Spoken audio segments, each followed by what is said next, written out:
इग्नू को और इग्नू के लखनऊ सेंटर को आभार कि उन्होंने मौका देते हैं, जगह देते हैं अपने विषय पर बातचीत करने के लिए। आज आद्य चिकित्सक भगवान धन्वंतरि के प्राकट्य दिवस, राष्ट्रीय आयुर्वेद दिवस, धनतेरस की बहुत बहुत शुभकामनाएं। आज हम कुछ चीजें विषय के लाएंगे जो कि मूलभूत रूप से सोशियोलॉजिकल दृष्टिकोण है, जो एंथ्रोपोलॉजी से निकल के सोशियोलॉजी में आया है। सोशल एंथ्रोपोलॉजी से सोशियोलॉजी में आया है और हम लोगों के बहुत निकट है और समझने के लिए, जीवन में समन्वय के लिए, अनुकूलन के लिए, अपनी भूमिका का संपादन के लिए, समझने के लिए आवश्यक है। इसका व्यवहारिक पक्ष यही है कि जो भी निश्चित हमारी जो समाज में भूमिका है, दायित्व का निर्वाह है, उसके दृष्टिकोण से भी ये बहुत आवश्यक है समझने से। तो it is not right based, it is duty based concept. और ये प्रत्यक्षवाद से जो आगे बढ़ा है, अगस्त कामते से निकल करके दुखीम से होते हुए, फिर स्पेंसर से होते हुए आगे आया है, ब्राउन मेलिनोव्स्की और तो पार्सन्स और मैटन तक आया है। और फिर आगे इसमें उस पर बहुत लोग नियो फंक्शनलिज्म पे काम करने वाले लोग हैं। तो उस दृष्टिकोण से हम लोग आएंगे, टारगेट पार्सन्स को कुछ बताएंगे, रॉबर्ट के मैटन की भी चर्चा होगी, ब्राउन के फंक्शनल यूनिटी ऑफ सोसाइटी और मेलिनोव्स्की का यूनिवर्सल फंक्शनलिज्म, इस पे भी चर्चा हम लोग करेंगे।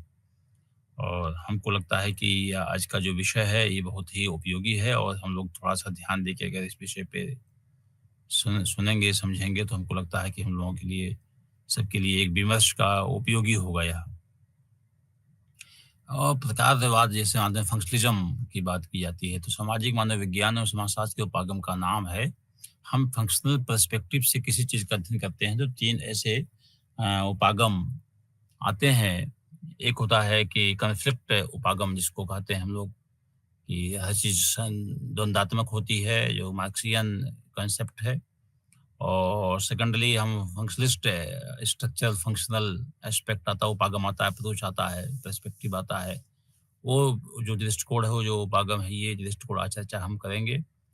और तीसरा जो दृष्टिकोण हम लोग लाते हैं अपने अध्ययन में और बातचीत में, वो लाता है इंटरेक्शनिस्ट, अंतःक्रियावादी परिप्रेक्ष्य। 3 परिप्रेक्ष्य मुख्य रूप से हम लोग उसी माध्यम से समझने का प्रयास करते हैं, सोशियोलॉजी में जो डेवलप किया इन लोगों ने। तो अगर देखा जाए तो ये मानव विज्ञान से, सामाजिक मानव विज्ञान से निकल करके सोशियोलॉजी में ये इंट्रोड्यूस, इसकी चर्चा हुई है, जिसके अनुसार समाज अंतः संबद्ध भागों का एक साकल्य है, ऐसा बताया गया है इसमें। जैसे प्रत्येक भाग, प्रत्येक यूनिट एक पूरे संपूर्णता के अनुरक्षण में अपना योगदान देता है। तो समाजशास्त्र का काम जो है, वो समाज के प्रत्येक भाग के योगदान के बारे में हमको जानकारी देना है, प्राप्त करना है। और इस बात का पता भी लगाना है कि इन भागों के जो व्यवस्थित क्रम, जैसे सिस्टमेटिक, उनका एक कनेक्टेड है एक दूसरे से, जितने पार्ट्स हैं, वो समाज में कैसे कैसे अपनी भूमिका निभाते हैं। प्रकाश शब्द का जो लैटिन भाषा में दिया, फंगी दिया, इसका अर्थ है संपन्न करना है, निष्पादित करना है। जो कहते हैं रोल परफॉर्मेंस है, ड्यूटी परफॉर्मेंस। जो हमारे धर्म की बात की जाती है कि धर्म क्या है, ड्यूटी परफॉर्मेंस। जो हिंदू धर्म की बात की जाए तो the way of life and duty performance. तो फंक्शनलिज्म के दृष्टिकोण से अगर देखा जाए तो हमारी भारतीय परिप्रेक्ष्य में धर्म को रूप में हम ले सकते हैं कि विभिन्न प्रकार के हमारे ड्यूटीज होती हैं, उनका जो परफॉर्मेंस होता है, वो ड्यूटी परफॉर्मेंस हम प्रकार के रूप में ले सकते हैं। हालांकि उन लोगों ने चर्चा नहीं किया क्योंकि उसमें उनका दृष्टिकोण नहीं था। तो भारतीय दृष्टि से जो हिंदू धर्म में जो डिफाइन किया गया, जो उच्चतम न्यायालय ने किया, जो इसके साहित्य हैं, जो जो अपने वांग्मय है, उसमें भी स्पष्ट है। तो जैसे वास्तुशिल्प में आप देखेंगे कि चित्र में इस बात को संकेत करता है कि आकृति को व्यवहार और सामग्री के अनुकूल होना चाहिए। राजनीति और प्रबंधन जैसे क्षेत्रों में इसका जो मतलब है, वो वस्तुओं को कार्य करने योग्य बनाना है, विभिन्न क्षेत्रों के उनके योग्य बनाना है, क्या काम करें। यह शब्द गणित में AB का प्रकार के रूप में उपयोग होता है, या दैनिक जीवन के बातचीत में प्रयोग होता है। इसका अर्थ, इसका जो मीनिंग हो सकता है, वो जैसे मान लीजिए ऑफिस में क्या काम करना होता है। जैसे शिक्षक का है तो शिक्षक का have to perform my duty, हमको अपने दायित्व का निष्पादन करना कैसे, I have to take lecture and to deliver lecture regarding in connected with the syllabus. तो जो सुबह पाठ्यक्रम में दिया है उसका, और व्यक्तित्व विकास, बच्चों छात्रों के व्यक्तित्व के विकास के लिए हमको अपना शिक्षण का और पेडागॉजी शिक्षण काम देखना है, पठन-पाठन करना है। तो ऐसे क्या है कि जैसे पूछते हैं कि आप ऑफ़िस में क्या काम करते हैं? तो बताते हैं कि मेरा ऑफ़िस में यह काम है। तो या ये जो काम करने का वो है, वो वही प्रकार से मतलब यहाँ पे होता है। या फिर देखेंगे कि समारोह का जो फंक्शन, मेरे यहाँ फंक्शन है, जो उत्सव है, सेलिब्रेशन जो किए जाते हैं, वो वहाँ भी उपयोग किए जाते हैं। जैसे विवाह समारोह है, जनेऊ यज्ञोपवीत संस्कार है, विभिन्न प्रकार के जो समारोह होते हैं, वो भी होते हैं, तिलक समारोह है, ऐसे-ऐसे बताते हैं वहाँ भी। तो एप एट एट होम है, रिसेप्शन समारोह है, तो ये सब भी बताते हैं। ये समारोह के रूप में फंक्शन में आता है कि मेरे यहाँ फंक्शन है। तो एक फंक्शन का ये दृष्टिकोण हुआ।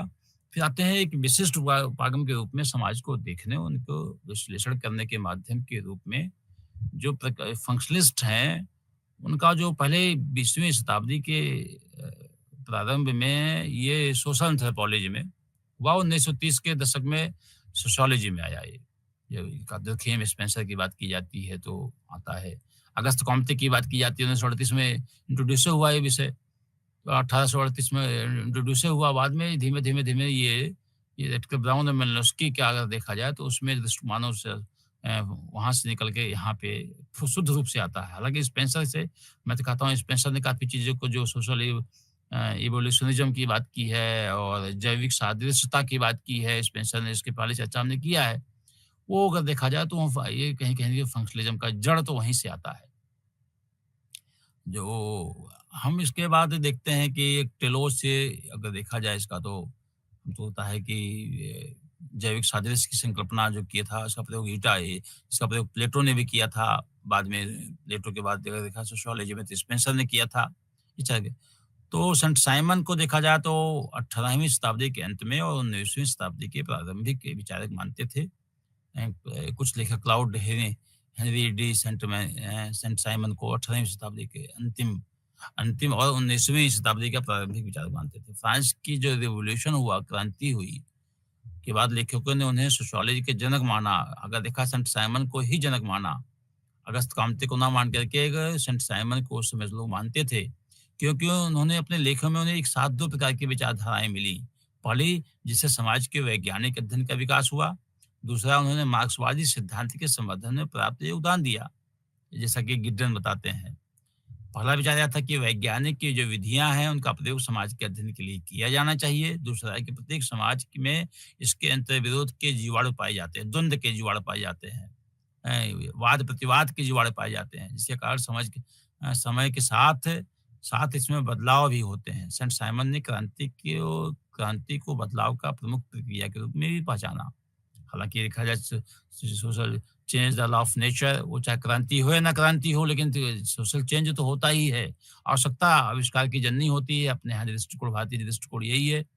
लेकिन वो जब भी जो आवश्यकता होती है तो नए-नए आविष्कार होते हैं, नए-नए उसमें जो अनुपयोगी होता है हम छोड़ते हैं, जो उपयोगी होता है उसको हम अपने जीवन में शामिल करते हैं, समाज में शामिल करते हैं।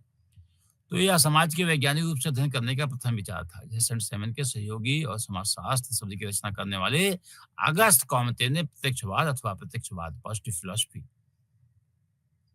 शीर्षक के अंतर्गत पूर्णतः विकसित किया। जैसे अगस्त कॉमते की 2 किताबें बताया था पहले, इसके हमने इसको एक कोर्स ऑन पॉजिटिव फिलॉसफी है, दूसरा सिस्टम ऑन पॉजिटिव पॉलिटी है। 2 किताबें उनका हैं। तो दोनों की किताब के पॉजिटिव फिलॉसफी और पॉजिटिव पॉलिटी के बारे में उन्होंने बताने की क्या कि जो पॉजिटिव फिलॉसफी है, फिलॉसफी को कहते हैं कि पॉजिटिव फिलॉसफी ही विज्ञान है, सामाजिक विज्ञान के रूप में। जो पहली इनकी पुस्तक है, जो 1830 से 1842 में उन्होंने इसको डेवलप किया था। उस किताब को उन्होंने 6 खंड बताया था। उसमें उन्होंने सोशल डायनामिक्स और सोशल स्टैटिस्टिक्स की बात की थी, स्थितिकी और गतिकी की बात की थी। तो अगस्त कॉम्ते का देखा जाए वहीं से निकल के आया है। सामाजिक गतिकी के रूप में अगर लिया जाए तो हमको लगता है कि फंक्शनलिज्म के रूप में हम ले सकते हैं उसको। तो स्टैटिस्टिक्स की बात की जाए या डायनामिक्स की बात जाए, हम चेंज भी चाहते हैं, प्रगति भी चाहते हैं, लेकिन सामाजिक व्यवस्था भी चाहते हैं हमारी। प्रगति भी चाहते हैं, लेकिन समन्वय बना रहे, ये भी चाहते हैं हम। सामाजिक जो ताना-बाना वो भी बना रहे और समाज आगे प्रगति भी करे, ये भी चाहते हैं। तो दोनों पक्षों का अगर देखा जाए, सोशल डायनामिक्स और सोशल स्टैटिक्स से सामाजिक गतिकी और सामाजिक स्थिति का बहुत बड़ा योगदान है। तो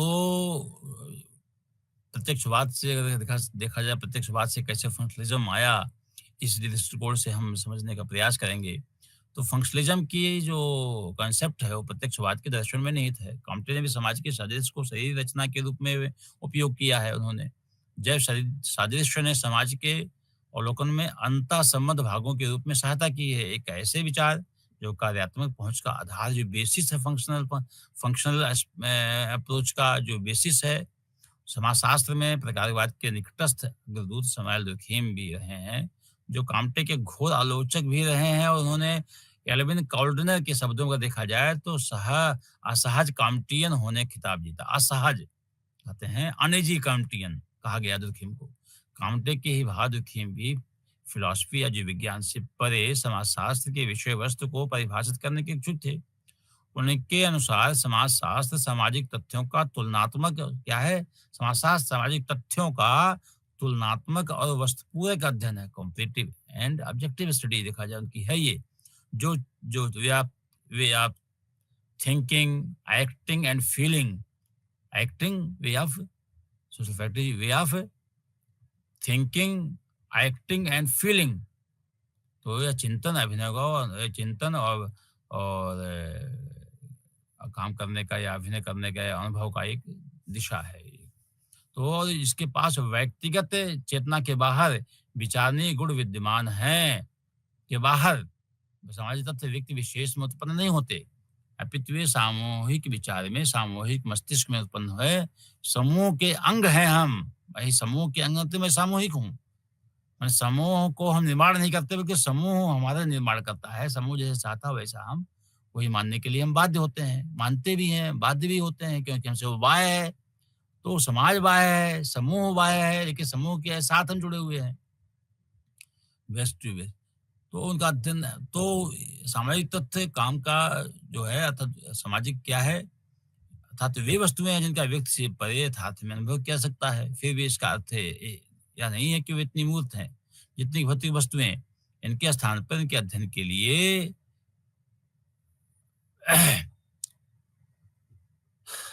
इनका अध्ययन के लिए उसी मनोवृत्ति का प्रयोग किया जा सकता है जिसका प्रयोग जैविक वस्तुओं के प्राकृतिक अध्ययन के लिए किया जाता है, जो प्राकृतिक एवं जीवन संबंधित विज्ञानों की विषय वस्तु के घटक हैं। काम्टे की भात दुर्खीम का ही मानना है कि प्राकृतिक एवं जैव विज्ञान की विधियों को सामाजिक तथ्यों के अध्ययन के लिए उपयोग किया सकता है, परंतु ये विधियां उस तरह उपयोगी नहीं है, और नहीं न तो की जाती हैं जैसा कि वे हैं।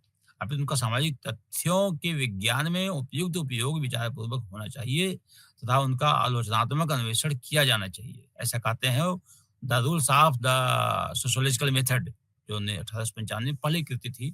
बहुत अच्छी कृति थी ये, जो मेथोडोलॉजी में डेवलप किया गया, the rules of sociological method.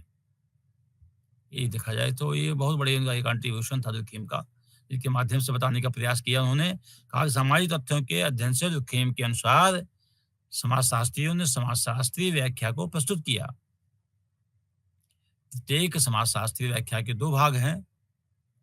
सामाजिक तथ्य की व्याख्या करने का सर्वाधिक सफल कारण जो स्पष्ट उत्पन्न करता है और वह कार्यप्रणाली जो इसे परिपूर्ण करती है, इन दोनों का पृथक पृथक अन्वेषण किया जाना चाहिए। समाजशास्त्रीय व्याख्या का प्रथम घटक काजल कारणात्मक ऐतिहासिक व्याख्या है। कारणात्मक ऐतिहासिक व्याख्या है। उस कारण या कारणों का वर्णन करना है जो ऐतिहासिक स्रोतों का परीक्षण करके घटना का वर्णन करता है, ना कि उसमें मिलना है। जैसे रेडको ब्राउन ने कहा है, आत्मक इतिहास का दूसरा घटक प्रकार मूल्य है, अर्थात वह योगदान है जो समाज का एक भाग समाज के आप सामान सामंजस्य की स्थापना में सहयोग देता है। जो खेम के जो प्रकार है परिभाषा बात के जो जितने फंक्शनलिस्ट हैं उनकी रचनाओं में मानव विज्ञान सोशियोलॉजी दोनों प्रभावित किया। जो ब्राउन मेलिनोस्की है, अगर देखा जाए डॉक्टर ब्राउन मेलिनोस्की, वहीं दुर्खीम से प्रभावित है कि निकले लोग। स्पेंसर से प्रभावित हुए हैं और दुर्खीम से प्रभावित हुआ, तो दोनों से प्रभावित हुए ये लोगों ने। ब्राउन मेलिनोस्की उनके विचार से प्रकार का एक प्रकार योगदान है जो भाग समग्र के आरक्षण और कल्याण के लिए काम करता है। प्रकार एक सकारात्मक योगदान है, क्या समाज के लिए स्वाभाविक अच्छा है अनुकूल है, जो सामंजस्य स्थापित करता है और समाज की कंटिन्यूटी को बनाए रखता है और उसमें अपना योगदान देता है। तो यह जो खेमके अगर देखा जाए यह है। तो जिन्होंने कहा कि जैसे शिक्षक ये जैसे आचार्य माने प्रोफ़ेसर बनने के लिए कहा जाए तो आप ये देखेंगे क्या-क्या हो सकता है। आप देखिए कैसे-कैसे हो सकते हैं। अलग-अलग जब देखते हैं कि इनका इनको एमए पढ़ाना है, इनको पीएचडी गाइड करना है, इनका ये क्या है स्पष्ट रूप से कि पीएचडी गाइड करना है इनका इस ये इनका फ़ंक्शन है। पीएचडी गाइड करना है, टीचिंग करना है, जो नए शिक्षक हैं उनको ओरिएंटेशन देना है। तो ये देखा जाए तो ये यहाँ पे हम इसको ये दृष्टि समझते हैं। संविभाजन की देखिए संविभाजन की इस व्याख्या की बात करी है जिसमें अर्थशास्त्रियों और वैज्ञानिकों ने प्रस्तुत किया था। जैसे संविभाजन द्वारा आर्थिक कुशलता व उत्पादकता में वृद्धि होती है, ऐसा उन्होंने बताया था संविभाजन द्वारा। अथवा यह प्रश्न यह हैप्पीनेस लाती है। इसके विपरीत इससे व्यक्ति को अपने कार्यों में नीरसता मिलती है। जो खेम उपयोगितावादी और व्यक्तिवादी माने आर्थिक और मनोविज्ञान संबंधी व्याख्याओं के आलोचक थे, क्योंकि उनके अनुसार इनमें से कोई भी वास्तविक रूप से संविभाजन के वास्तविक प्रकार की व्याख्या नहीं कर सकता। वह योगदान जो समाज के प्रति करता है, जो खेम के अनुसार अगर देखा जाए, तो संविभाजन का जो प्रकार है वो समाजशास्त्रीय है। ये एक ये सॉलिडरिटी को सोशल सॉलिडरिटी में अपना योगदान देता है, सामाजिक एकता में, एकात्मकता में, एकता में योगदान देता है। आधुनिक औद्योगिक समाज एकीकृत है क्योंकि वह कार्यों के विशिष्टीकरण से उत्पन्न अन्योन्य अस्थिरता का परिणाम है। कहते हैं मैकेनिक 2 भागों में बाँटा उन्होंने मैकेनिकल सॉलिडरिटी और ऑर्गेनिक सॉलिडरिटी।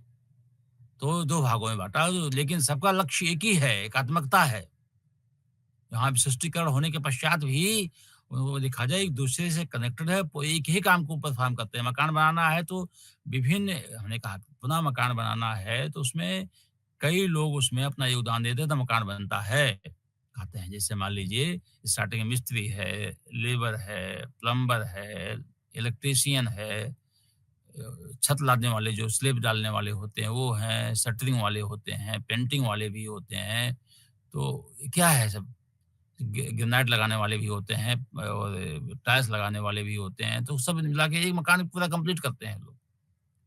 तो देखा जाए काम सबका वही है, लेकिन सबके काम बँटे हुए हैं और काम में विशिष्टता हासिल किए हुए हैं। तो देखिए विशेष रूप से दिखाने के इच्छुक हैं कि सामाजिक तथ्यों का प्रकार नैतिकता है। इसका मतलब जो सब अपना योगदान देते हैं, उसमें नैतिक पक्ष जुड़ा हुआ है। अगर उसमें नैतिक पक्ष है, तो प्रकार है। अनैतिक पक्ष है, तो ज अगर देखा जाए रॉबर्ट के मैटन में तो डिसफंक्शन है वो। रॉबर्ट के मैटन जब आगे हम बताएँगे इस चीज़ को, तो अगर नहीं अनैतिक है, तो वो डिसफंक्शन है। नैतिक हो, तो फंक्शन के रूप में करेंगे। तो सामाजिक तथ्यों का प्रकार देखिए यही है कि नैतिकता है ये।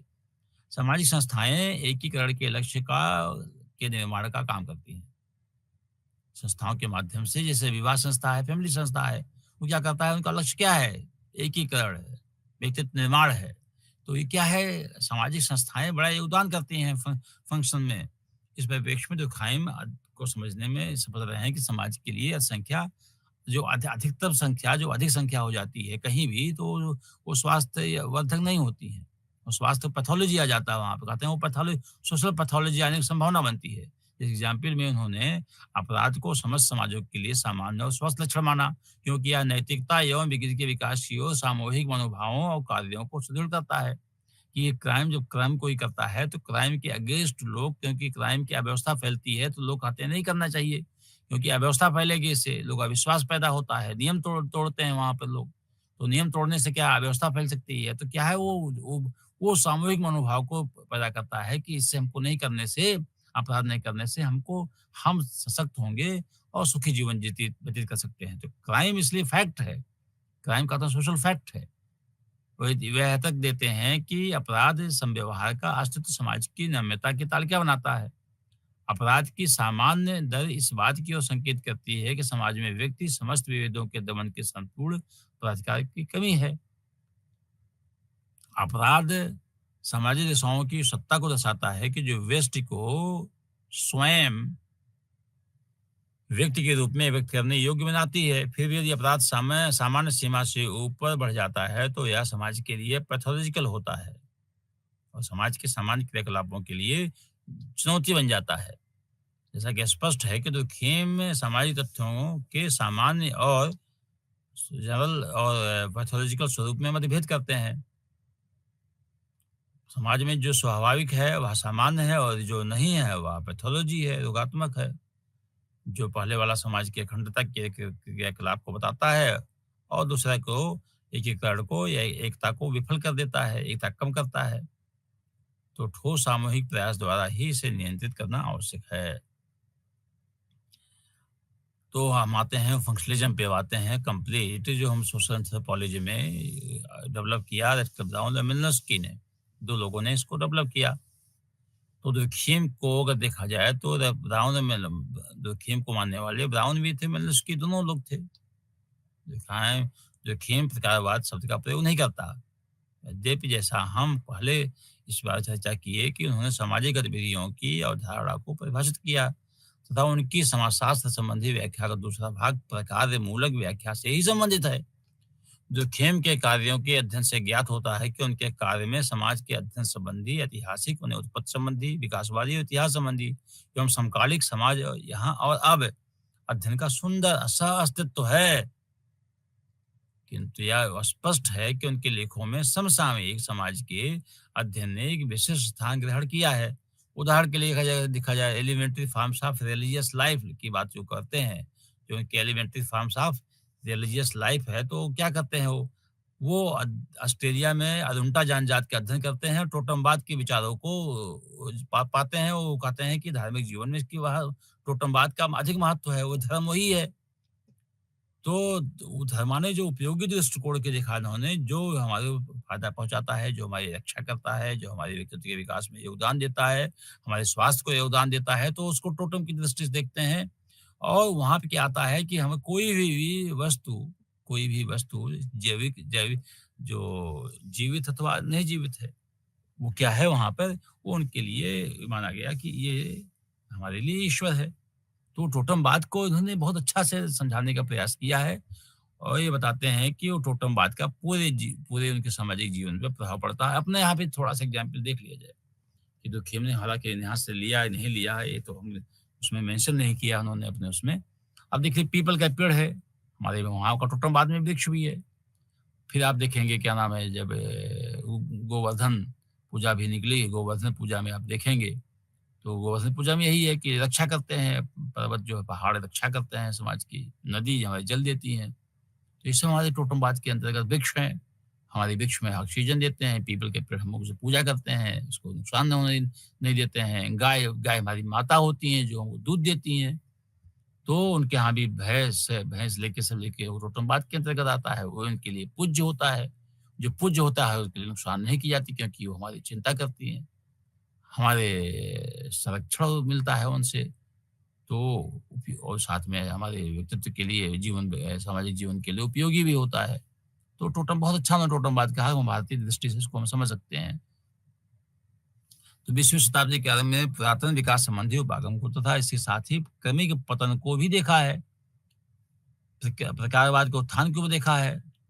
एडम कूपर ने अगर देखा जाए तो 1922 में कहते हैं कि प्रकारवाद का आश्चर्य का वर्ष था। 1922 का वर्ष प्रकारवाद का आश्चर्य का वर्ष था क्योंकि इस वर्ष में 2 निबंध प्रकाशित हुए जिन्होंने प्रकारवादी उपागम को सिद्ध किया।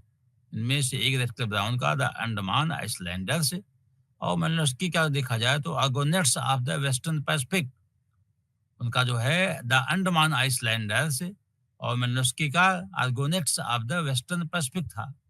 तो मानव शास्त्र का देखा जाए तो बहुत बड़ा योगदान है रेडक्लिफ ब्राउन और मेलिनोव्स्की को समझने में। उनको हम समझते हैं अगर मानव शास्त्रीय दृष्टिकोण से, तो मानव शास्त्रीय प्रकारवाद का प्रभाव ज्ञान की दूसरी शाखाओं पर भी देखा गया। विशेषतः हम सोशियोलॉजी के स्टूडेंट हैं, सोशियोलॉजी में भी प्रभाव पड़ा इसका। हालांकि किंग्सले डेविस जैसे विद्वान भी थे जिन्होंने प्रकारवादी के मार्ग में कुछ भी नया नहीं मिला, क्योंकि उनका विचार था कि समाजशास्त्री हमेशा वही करते आए हैं जिससे प्रकारवादी उनसे करवाना चाहते थे। वहीं एक ऐसे विद्वान थे टाकर पार्सन्स, जिसका नाम लेते हैं हम, जो स्पष्टता प्रकारवादी मानवशास्त्रियों की रचनाओं से प्रभावित थे। इन विद्वानों की रचनाओं के परिणाम स्वरूप प्रकारवाद एक अत्यंत महत्वपूर्ण उपागम के रूप में सामने उभर कर आया, जो 1960 के दशक के अंत तक और 1970 के दशक के आरंभ में ही प्रभावित करता रहा, पूरी दृष्टिकोण को प्रभावित करता रहा। लगभग 150 वर्षों के अपने इतिहास में 150 क्या समझिए, कम से कम पौने 200 के वर्षों के इतिहास में पहले काम्टे के प्रत्यक्षवाद, फिर दुर्खेम के जो प्रत्यक्षवादी, और उसके बाद 20वीं शताब्दी के प्रकारवादियों की कृतियों में प्रकारवाद में अनेक रूप, भेदों, विभेद, समाविष्ट, समाकलन आदि दृष्टिगोचर होते हैं। विभिन्न प्रकारवादियों में भिन्नताएं मिलती हैं। वास्तव में उनमें से कुछ हटकर ब्राउन और माल्टुस्की की भांति भी लेखक हुए हैं शामिल हैं। उनकी विभिन्नता होते हुए भी ऐसा प्रतीत होता है कि सभी जितने फंक्शनलिस्ट हैं उसमें 5 आयाम उसमें विद्यमान हैं। पहला क्या है? समाज या संस्कृति, माने संस्कृति बिना समाज तो हो नहीं सकता है। अगर संस्कृति है तो हमारी मानव समाज की श्रृंखला तभी सकती है जब संस्कृति है।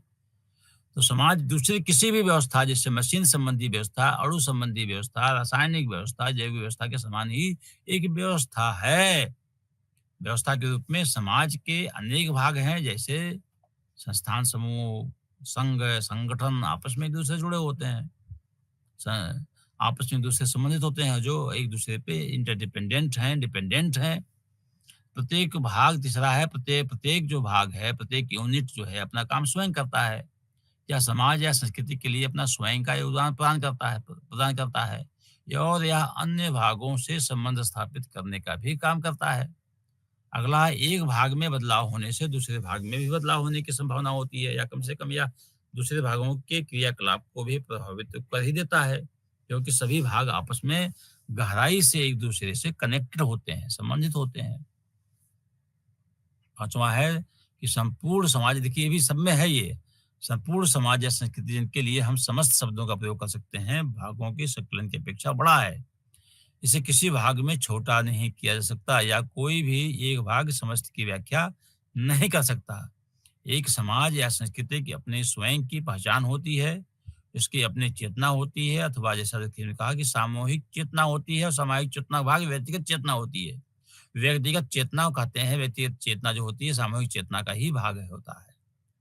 सामाजिक मनोविज्ञान में अगर देखा जाए, ब्राउन में इसके क्या योगदान है उसके बारे में थोड़ा थोड़ा हम चर्चा कर लेते हैं। फंक्शनल यूनिटी ऑफ सोसाइटी की बात की जाए, चाहे यूनिवर्सल फंक्शनलिज्म की बात की जाए, दोनों दृष्टिकोण से हम लोग आते हैं। इसको मेटन ने अपने पोस्टुलेट में इसको जगह दिया है, और उन्होंने उसी उसी को आलोचना करते हुए उन्होंने नया कंसेप्ट डेवलप किया रॉबर्ट के मेटन ने। तो रेक्टर ब्राउन का इनिशियली देखा जाए तो रेक्टर ब्राउन में उसकी का ही योगदान है, जो थीम से आगे बढ़ाने में उनका योगदान है। तो अगर चार्ल्स डार्विन की पुस्तक देखें हम लोग, तो on the origin of species 1859 की बहुत पहले की थी, के प्रकाशन के बाद काम्टे और स्पेंसर कृतियों में पूरी तरह से स्थापित हुआ। जो सामाजिक डार्विन बात करते हैं, जो स्पेंसर ने बताया, the principle of non interference, और नेचुरल सिलेक्शन की बात करते हैं, सर्वाइवल ऑफ द फिटेस्ट की बात करते हैं, वो सर्वोत्तम की जीवता की बात करते हैं, उसी उनका, क्योंकि सामाजिक डार्विनवाद का पूरा प्रभाव स्पेंसर के कृति में पड़ा। 19वीं शताब्दी के दूसरे शतक में लगभग सभी मानव शास्त्री दो बातों पर केंद्रित थे। प्रथम की यह कि प्रथम स्थान पर संस्थान किस प्रकार स्थापित हुआ, या सांस्कृतिक व्यवस्था कहाँ से, जो उसके तत्व हैं कैसे स्थापित हुए, इसका उद्गम क्या था। तो दूसरा यह कि वह कौन से भिन्न भिन्न अवस्थाएं हैं जिनमें होते हुए भी अपनी समकालीन अवस्था तक पहुंचा। दोनों प्रश्न महत्वपूर्ण और युक्तसंगत हैं, किंतु प्रमाणिक आंकड़ों के अभाव में प्रारंभिक विकासवादी अटकलबाजी, हाँ, जो शास्त्री हैं, या अनुमानों के असंगत रूप में उन कारणों का अनुमान लगाते हुए उनमें सम्मिलित रहे जिसने संस्थानों व उनके विकास की अवस्थाओं का विकास किया। अल्पसंख्यक विकासवादी कुछ को छोड़कर, जैसे Lewis Morgan, Edward B Tylor ने ऐसे किसी आंकड़ों को उन्होंने सम्मिलित नहीं किया जिसके ऊपर वे अपनी सामान्यीकरण को आधारित कह सकें या रह सकें। उन्होंने लगभग उस सूचना के ऊपर अपना विश्वास किया जिससे लोग उसमें जो पहले से लगे हुए थे, जो उपनिवेश में थे, सैनिक या उपनिवेशवादी थे, गैर पाश्चात्य समाज के संपर्क में थे, उनकी दृष्टिकोण से उन्होंने जनजाति समाज का फोकस रहा।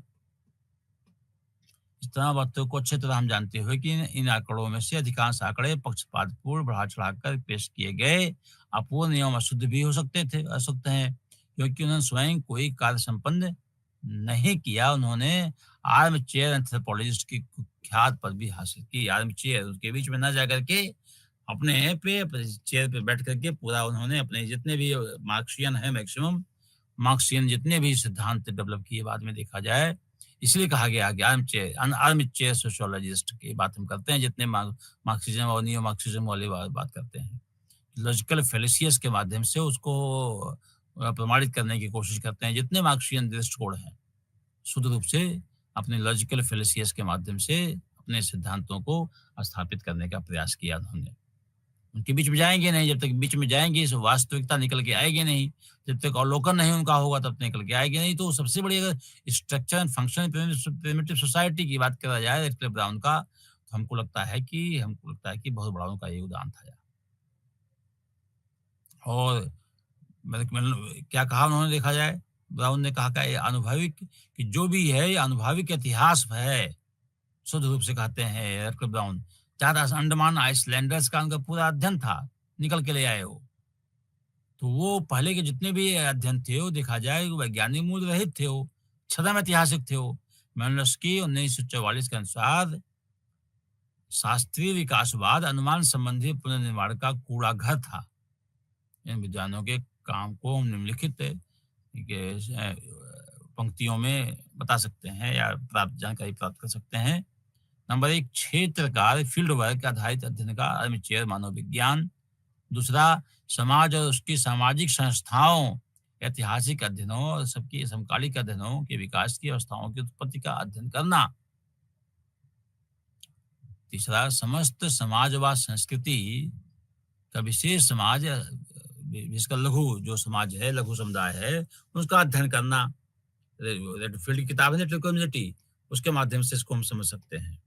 और चौथा है समाज में इच्छित जो परिवर्तन लाकर समाज के ज्ञान को यहाँ और अब व्यवहारिक उपयोग में रखकर समाज को एक सैद्धांतिक स्तर सीमित रखकर उसकी व्याख्या करना। तो अगर देखा जाए तो ये पॉइंट थे, ये कॉमन पॉइंट निकले जो कि हम निकाल सकते हैं, जो इन लोगों ने एंथ्रोपोलॉजिस्ट ने जो अध्ययन किया था। संयोग से मालिनोव्स्की ने जिसको दिया है मानव विज्ञान की व्यवहारिक मानव विज्ञान की संज्ञा दी इसको। और देखा जाए समाज की विचित्रता का अकादमिक अध्ययन भी हम इसको कह सकते हैं। तो फिर कहते हैं कि रीति रिवाजों, क्रियाकलापों ज्ञान कहाँ प्राप्त करते हैं हम लोग? जब जनजातियों के बीच में जाते हैं तभी उनके रीति रिवाज और उनके क्रियाकलापों के बारे में प्राप्त करते हैं। वहां से निकाल के इन लोगों ने मेलिनोव्स्की में ले आए। ये बहुत बड़ा उनका योगदान है। बाद के विचारकों जिन्हें प्रकारवादी नाम दिया गया, उन्होंने समाज क्या था के अध्ययन के केंद्र से अपना ध्यान हटाकर समाज क्या है नॉट था, क्या है, इस पर उन्होंने ध्यान केंद्रित किया। यह अध्ययन काल्पनिक द्वारा नहीं, अपने लोगों के साथ रह के उनकी प्राकृतिक आदतों से ग्रहण किया गया। पुनः कहते हैं जब तक सहभागी अवलोकन नहीं होगा, शुद्ध रूप से वैज्ञानिक दृष्टि से सहभागी अवलोकन नहीं होगा, तब तक उसका अध्ययन हम थे के रूप में नहीं बल्कि प्रेजेंट में क्या है उनके बीच में रह के उनका अंग बनकर ही समझ सकते हैं इसके लिए। तो ये इनका बहुत बड़ा योगदान था। रेडक्लिफ ब्राउन का जो स्ट्रक्चरल फंक्शनल उपागम है, वो संस्थाओं के उद्गम एवं भूतकाल की छानबीन करने के बजाय वह इस बात को छोड़ते हुए जिसमें सांस्कृतिक विशेषक विश्व के एक भाग से दूसरे भाग तक फैले हैं। रेडक्लिफ ब्राउन ने प्रत्येक समाज का क्रियात्मक अंतर संबंधित विधि के रूप में परिभाषित किया, जिसमें साधारण नियम एवं प्रकार काम करती है। वे स्वीकारते हैं कि दुर्खिम प्रकार की अवधारणा का प्रथम क्रमबद्ध सूत्र प्रस्तुत किया। रेडक्लिफ ब्राउन कहते हैं कि दुर्खिम का यह कंट्रीब्यूशन और दृष्टि दिया उन्होंने अध्ययन करने के लिए, और दुर्खिम के मनाते दुर्खिम पे इतना प्रभावित थे कि दुर्खिम के दृष्टिकोण से ही वो कहते हैं फंक्शनल यूनिटी है लोगों में। समाज में एक दूसरे से लोग फंक्शनली जुड़े हुए हैं और इसलिए एकता बनी हुई है। कहते हैं वो सामूहिक देखा जाए तो सामूहिक चेतना का बड़ा भाग है। सामूहिक चेतना की दृष्टि से ही अपने काम को लोग संपादित करते हैं।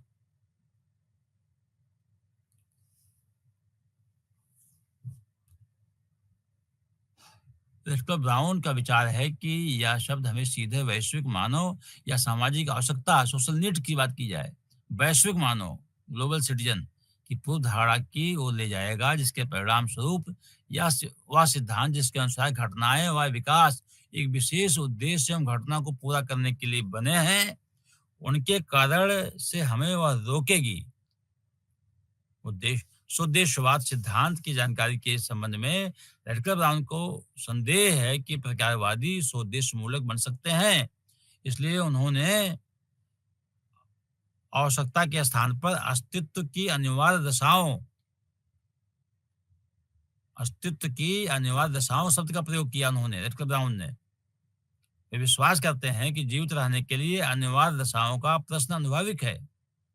अनिवार्य अगर हमको जीना है तो कुछ प्रीकंडीशन होती हैं उसकी, जो प्रीकंडीशन है, जो वही इसके लिए उन्होंने उपयोग किया और ये प्रश्न स्वाभाविक है और समाज का अध्ययन के बारे में हमको यही बताता है कि हमको क्या-क्या दशाएँ हैं कि हमारी अस्तित्व बना रहे।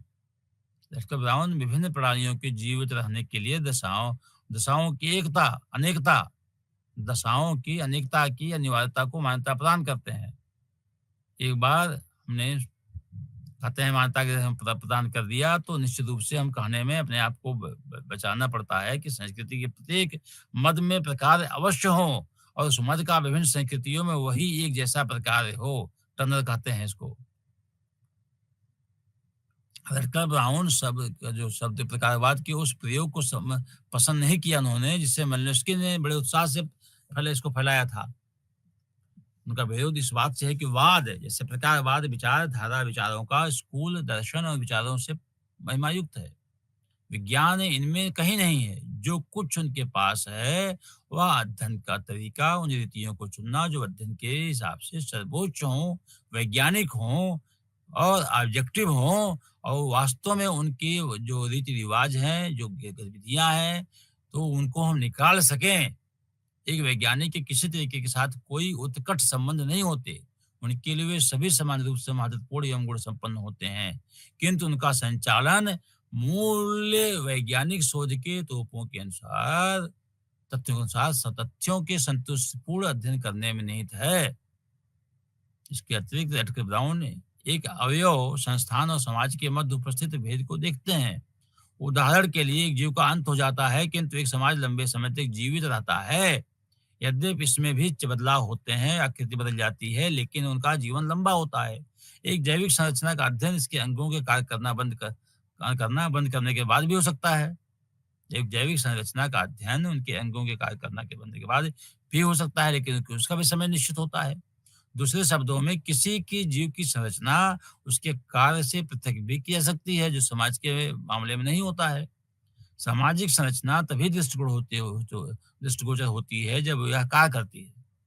सामाजिक संरचना तभी तक अध्ययन के योग्य है जब तक वह कार्य करती रहे। संरचना और कार्य प्रकार संबंधी अगर देखा जाए तो सामाजिक मानव विज्ञान की ये बहुत ही उपयोगी दृष्टिकोण है और धारणा है। इसलिए रेडकर ब्राउन अपने उपागम को प्रकारवाद के स्थान पर स्ट्रक्चरल फंक्शनलिज्म कहते हैं, जैसा कि अनेक विद्वानों ने किया है। प्रकार की जो अवधारणा है, इसके अंतर्गत संरचना की वह धारणा सम्मिलित है जो इकाइयों के अस्तित्व के मध्य संबंधों से बनती है। संरचना की निरंतरता उस जीवन प्रक्रिया द्वारा कायम की जाती है जो घटे इकाइयों की गतिविधियों से बनी होती है। तो रेडकर ब्राउन का जो स्ट्रक्चरल फंक्शनल उपागम है वो निम्नलिखित मान्यताओं से बना है। नंबर 1, एक समाज के जीवित रहने के लिए अनिवार्य शर्त है उसके भागों का न्यूनतम एकीकरण। जितने आइटम है उनका वो जितने भी आइटम है यूनिट है उनका न्यूनतम एकीकरण होना चाहिए। दूसरा, प्रकार की अवधारणा उन प्रक्रियाओं की ओर संकेत करती हैं जो अनिवार्य एकीकरण या एकता को बनाए रखती हैं। तीसरा है, प्रत्येक समाज में संरचनात्मक आकृति को अनिवार्य एकता के अनुरक्षण के योगदान से दिखलाया जा सकता है। तो खेम के लिए कि जो केंद्रीय संकल्पना थी वो स्ट्रक्चरल यूनिटी थी। तो जबकि रेक्टर ब्राउन इससे समाज की संरचनात्मक कंटिन्यूटी की बात करते हैं वो। एकात्मकता की बात वहाँ पे है, यहाँ पे स्ट्रक्चरल स्ट्रक्चरल यूनिटी की बात की जाती है और यहाँ की जाती है कंटिन्यूटी की बात की जाती है।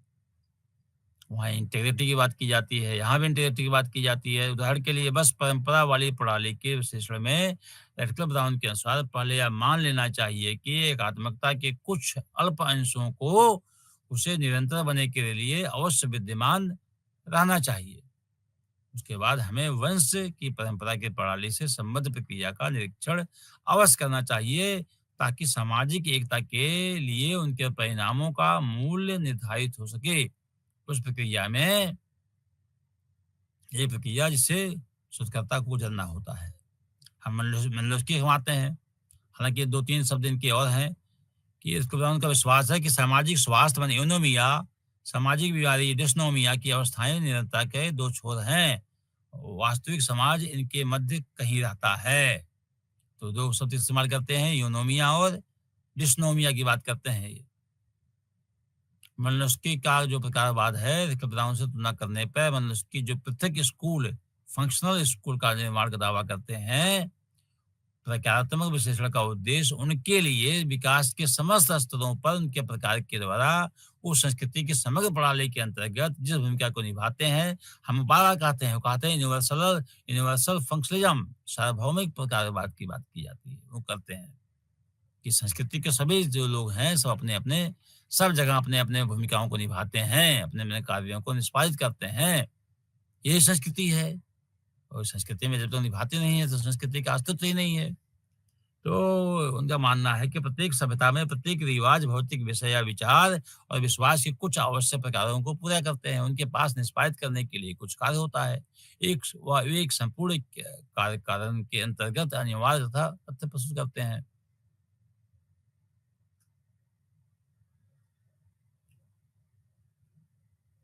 अत्यधिक प्रमुख आवश्यकताएँ जीव विज्ञान संबंधी कहते हैं, किंतु यह किसी प्रकार के भाषावाद में समाविष्ट नहीं होता क्योंकि प्रत्येक स्तर अपने एक विशेष गुणधर्म और आवश्यकता को बनाता है और विभिन्न स्तरों के अंतर्संबंधों से वह संस्कृति विकसित होती है, जो समस्त को जोड़ती है। संस्कृति माल्नुस्की के उपागम का सार तत्व है। यह अद्वितीय मानवीय है जो अन्य उपमानों में विद्यमान नहीं होता। सभी बातों की तुलना करने पर चाहे वो भौतिक हों अथवा अभौतिक हों, जिसका मानव ने कालांतर में निर्माण किया है को अपनी अपनी जो हम बंदर के कहते हैं पूर्वजों से जो बंदर के पूर्वज है सब पश्चिमी दृष्टिकोण है, तो पृथ्वियों से अलग पृथक करते हैं। संस्कृति एक ऐसा उपकरण बन गई है जो मानव की जैविक आवश्यकताओं की पूर्ति करती है। यह आवश्यकताओं की सेवा करने वाली तथा आवश्यकताओं की पूर्ति करने वाली प्रणाली है। संस्कृति की इस भूमिका जो जैविक आवश्यकताओं की पूर्ति करती है के कारण माल्नुस्की जो प्रकारवाद है, वो कहते हैं जैव जैव सांस्कृतिक फंक्शनलिज्म के बारे में कि हम के रूप में हम लोग जानते हैं। जैसे माल्नुस्की ने कुछ चीज़ें बताई हैं। उनके उपागम का आधार अनिवार्य श्रेणी का सिद्धांत है जिसका जैविक आधार है और जो समस्त समाज में समाविष्ट है। जो श्रेणियाँ 11 के जो 11 11 श्रेणी बनाते हैं वो, जिनमें शारीरिक आवेग से बनाता है और जो एक संबद्ध शरीर विज्ञान संबंधी कार्य और एक संतुष्टि है, उस कार्य का परिणाम होती है। ये हम एक फंक्शनलिज्म के रूप में दे सकते हैं। आवेग और कार्य और संतुष्टि के माध्यम से हम अपना ये तार्किकता के माध्यम से कर सकते हैं। जैसे कहते हैं आवेग में क्या है, साँस लेना और हाँफना है क्या है? ऑक्सीजन को अंदर लेना होता है, जितने हाँफते हैं उतने ऑक्सीजन अंदर आती है, जितने ऑक्सीजन कहते हैं कि अनुलोम-विलोम के माध्यम से हम ऑक्सीजन लेते हैं। कपालभाति के माध्यम से विभिन्न प्रकार की योगिक क्रियाएँ जो होती हैं, उनके माध्यम से ऑक्सीजन दौड़ना, व्यायाम करना, खेलना, साँस जितने लेंगे, हाँफेंगे उतने ही ऑक्सीजन को अंदर लेंगे और उतने ही उत्तर स्टेशन में CO2 को छोड़ना होता है। दूसरा भूख है, तो ऐसा क्या है भोजन खिलाना, संतुष्टि माने उसका भूख का शमन करना होता है। प्यास है, हम लिक्विड में लेते हैं, तो हमें यौन इच्छा का समागम के माध्यम से होता है और थकान है, थकान से लीजर मिलता है, थकान के लिए कार्य क्या करता है, थकान के लिए आराम करना होता है। की संतुष्टि होती है, आराम करते हैं। बेचैनी में गतिशीलता होती है, जब कोई चीज़ हम बेचैन होते हैं तो हम एक्टिव हो जाते हैं और पूरा हम जितने संचित संतुष्टि कैसे मिलती है, संचित शक्ति के साथ जागना होता है उसमें। न नींद है, नींद में सोना सोना अगर हम सोएँगे तभी इसमें फिर जो है तनाव को दूर करते हैं, इससे संतुष्टि मिलती है, अगर नींद होती है तो। सोते हैं हम लोग, सोते हैं तो तनाव को दूर करते हैं और पूरी बॉडी को आराम मिलता है। ब्लड प्रेशर देखा जाए तो ब्लैडर पे जो ब्लैडर होता है मूत्र मूत्र के माध्यम से निकालते हैं उसको, उसमें शिथिलता आती है। तो कोलन प्रेशर मल त्याग होता है, सामान्य अवस्था में लौटते हैं फिर हम लोग। घबराहट से खतरे से बचाना, घबराहट होती है तो खतरे से बचाते हैं और जब पेन होता है तो उसमें देखा जाए विभिन्न प्रकार के जो अन्य अन्य जो हैं उनसे गलत काम से हम बचें।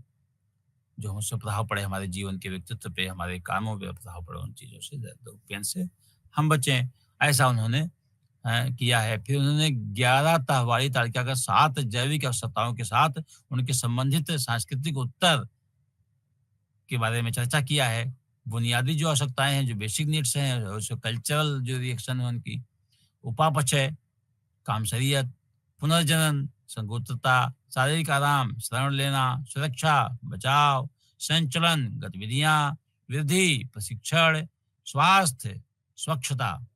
ये स्वच्छता के माध्यम से स्वास्थ्य की संकल्पना की गई है। इसका मतलब होता है प्रशिक्षण के माध्यम से ही वृद्धि होती है, बुनियादी आवश्यकताएँ होती हैं और उसके कैसे में होता है? प्रशिक्षण के माध्यम से होता है। डेवलपमेंट कैसे होता है? जब गतिविधियाँ होती हैं तो विकास होता है।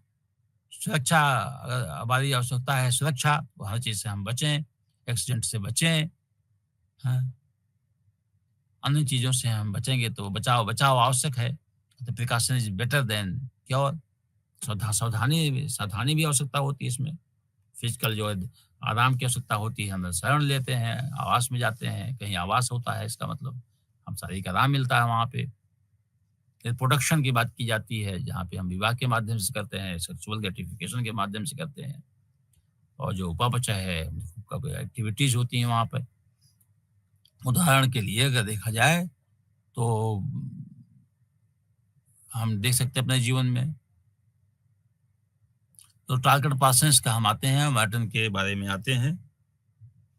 थोड़ा-सा 1975 में अपने एक महत्वपूर्ण लेख में पार्सन्स ने अपने शिष्य रॉबर्ट के मॉर्टन तथा स्वयं मुख्य प्रकारवादी के नाम से उन्होंने संबोधित किया। उन्होंने इस बात का उल्लेख भी किया कि उन्होंने संरचनात्मक प्रकारवाद शब्द को क्यों छोड़ा, उसमें से एक समय वे अपने उपागम के लिए प्रयोग करते थे। उनके अनुसार संरचना का मतलब जीवित प्रणाली के हिस्सों के मध्य संबंध किसी भी समूह से है। अनुभूति के स्तर पर कहते हैं कि मान लिया जा सकता है कि इसका अनुमान लगाया जा सकता है कि एक समयावधि में संबंध स्थिर रहते हैं। प्रक्रिया द्वारा जो संरचना के साथ-साथ संबंधित अवधारणा है, जिसे परिवर्तन के रूप में वर्णित किया सकता है, जो एक व्यवस्था या उसके उपयुक्त भागों में रहते हैं।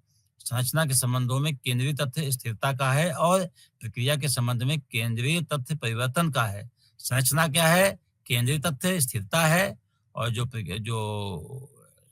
प्रक्रिया के संबंध में केंद्रीय तथ्य परिवर्तन का है। इस प्रकार संरचना से हमारा आशय सामाजिक प्रणाली में संबंधों के प्रतिमान से है और प्रक्रिया इस प्रणाली में होने वाले परिवर्तन की ओर संकेत करती है। तो पार्सन्स ने कहा कि प्रकार की अवधारणा सैद्धांतिक व्यापकता की उच्चतर स्तर की ओर संकेत करती है। यह संरचना की अवधारणा या प्रक्रिया की अपेक्षा कहीं अधिक विश्लेषणात्मक है। यद्यपि प्रकार संरचना की अवधारणा को सम्मिलित करती है। पार्सन्स का जो प्रकारवाद है, प्रकारात्मक आदेश फंक्शनल प्रीरिक्विजिट्स के रूप प्रसिद्ध है, जिसको एजिल पैराडाइम कहते हैं। एडेप्टेशन, गोल अटेनमेंट, इंटीग्रेशन और लेटेंसी की बात की जाती है, वो फंक्शनल प्रीरिक्विजिट है।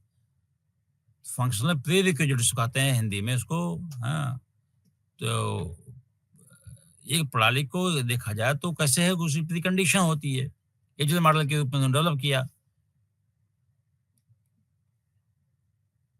ये कहते हैं 4 प्रकारों वाला रूपावली कहते हैं, प्रतिमान भी कह सकता है। इसका विकास पार्सन्स के सहयोगी जिन्होंने एफ वेल्स के साथ छोटे-छोटे उन्होंने भागों को देख करके उन्होंने इसको डेवलप किया था।